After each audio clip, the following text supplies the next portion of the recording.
Come in. Sit down. Yeah. So last week we talked about the power of the 808, right? The 808 kick drum. The power of the bass mixed with the hi-hat, right? And we said that when that mix comes through, no matter what's riding on it, it has power. And so we played this.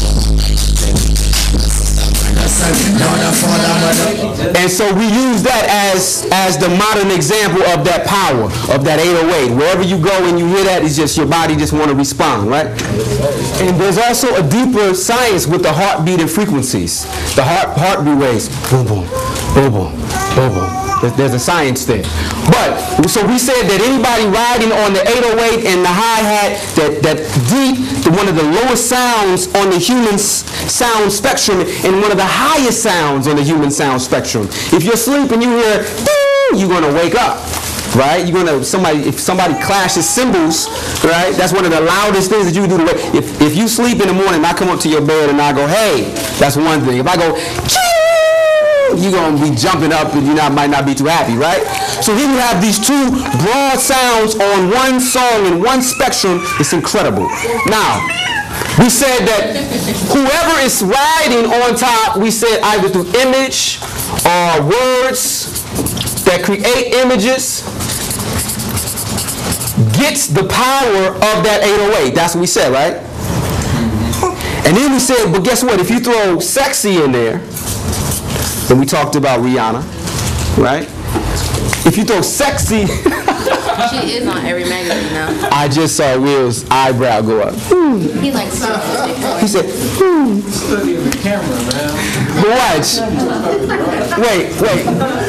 So when you ride in the 808 and you have sex or sexy, which hits again at that lower chakra, now you have double power, right? Or you have some more juice. But then if you take the 808 and you take the sexy and then you take material power, right? In this country is dollars. You take any material that represents the idea of the fact that you might have dollars, right?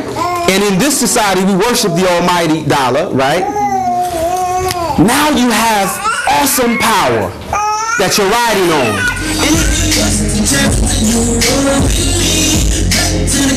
Now, I don't care who's riding on that beat, right? Does it really matter? I don't think it matters.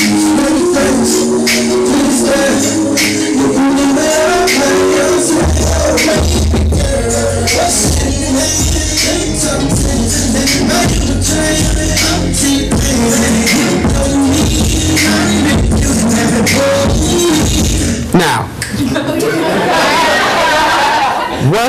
what's in his mouth? What's in his hand? Money. What is he using?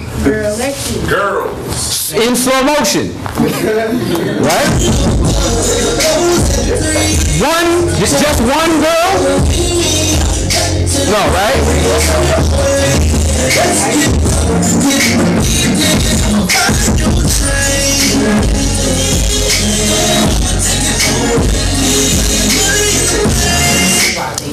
I got money in the bank. Look, he put it in the camera. You see, money in the bank. I got money. I love T-Pain. No, you love how these things make you feel. And you associate this with that, got you. Because when I can get you to associate me with this, shit, you follow me anywhere, baby, all day. I got 1 million followers, baby. Yes. You know what I'm saying? Buy me a drink.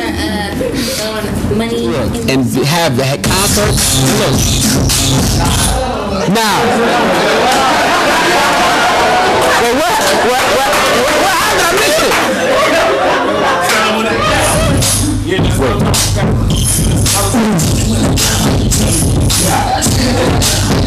Damn, so you ready to break the speaker? You got the sample right here. Now. I ain't got dressed when I'm planning on growing up. Imagine all the Hebrews going down. So now, Again, this is not a negative critique on this song. You guys do know that, right? That I'm not negatively critiquing. I'm showing the power and how it sits and how it's. I'm trying to produce an argument over a couple weeks that by the time y'all get done with these few weeks, you guys are clear on the power of hip hop. That you understand it. That you decoded the secret to it. Right? Which is why you understand why it can go worldwide and blow out and push out other music genres. Be like, hip hop come in and just, boom, and other people be like, yo, let's jump on that and let's ride that too. He's a little worse than named Paul Revere, you know. They just ride it. let's make a meal right quick. Let's ride that. We got a question from the young one. Yes. So you said when you was listening to the T-Pain song that those three things make him sum up who he is? Yes. Say what? That it's that he said. So you're saying that when we were listening to the T-Pain song, that some of these things are making him who he is. Absolutely. You strip him of those things and you let him sing through the little. We're on camera. We can't. Love. And he's a human being. It's not his fault, you know. So, but now, when you play this beat, you saw how he got going, right? Because he has a frame. There's a frame for this music. When I'm in Walnut Creek and I hear something like this, right?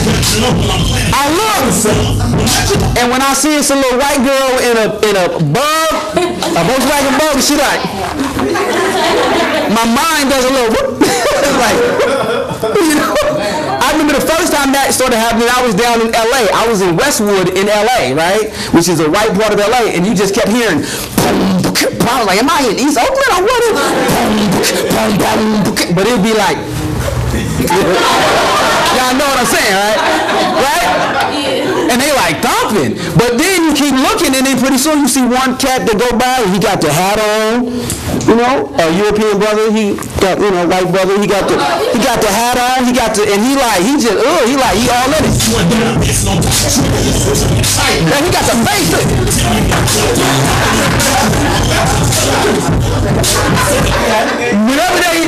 What's going on? When he hears this music, there's a frame that he throws up because it's an association. You see, this gets associated with that and it becomes one. This frame then carries. This music and these instincts that are wrapped up in this music, we live with them. You see, the music that you listen to is a soundtrack of your life. Did you hear that? It's the soundtrack of your life. You watch a movie and there's a soundtrack that's keeping you emotionally engaged. Come in. Sit down.